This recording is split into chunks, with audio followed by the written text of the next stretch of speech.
আসসালামু আলাইকুম। Asia television সংবাদে স্বাগত জানাচ্ছি আমি আইরিন রহমান। নরসিংদীর রায়পুরায় শ্রীনগর ইউনিয়নের ৩ নং ওয়ার্ড গজারিয়া কান্দি কুন্দুলের বাড়ি যুব সমাজের উদ্যোগে প্রায় অর্ধশতাধিক গরিব দুঃখী অসহায় হতদরিদ্র ছিন্নমূল মানুষের মাঝে করা হয় ঈদ সামগ্রী বিতরণ।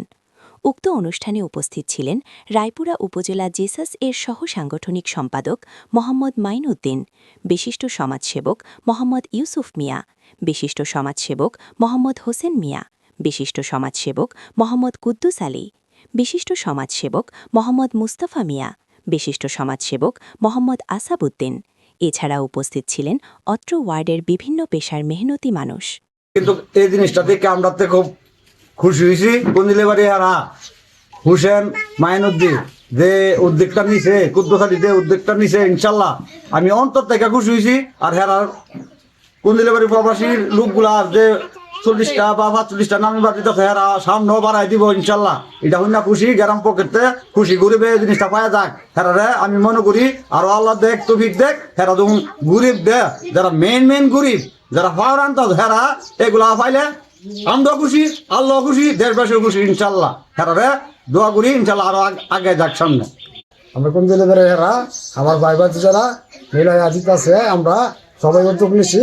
আর 20-40টা দিয়েছি, ভবিষ্যতে আমরা আরো বাড়াইতে পারি। হ্যাঁ, আমরা লাগে দোয়া লাগবে।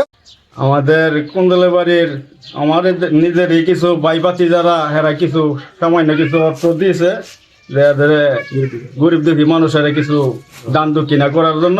হঠাৎ করে এখন দিছে, আর তাই সবাই জানাই তো সবাই দোয়া করবেন। আমরা একটা উদ্যোগ নিয়েছি যেন আল্লাহর জন্য এই উদ্যোগটা ঠিক রাখে প্রতি বছর যেন আরো বড় করে অনুষ্ঠানটা করতে পারি। দিতে বড় 20-40-50 জনের দিয়েছে, ভবিষ্যতে যেন আরো বড় করে সবাই দিতে, আপনারা সবাই দোয়া করবেন। বিসমিল্লাহির রহমানির রহিম। আজকে গজারিয়া কান্দি কুন্দিলে বাড়ি যুব সমাজের উদ্যোগে কিছু ঈদ সামগ্রী বিতরণ করা হচ্ছে গরিব দুঃখী মানুষের জন্য। আমরা কিছু ছোট ভাইদের অবদানে আমরা কিছু ঈদ সামগ্রী গরিব দুঃখী মানুষের সাথে কাছে বিতরণ করতেছি।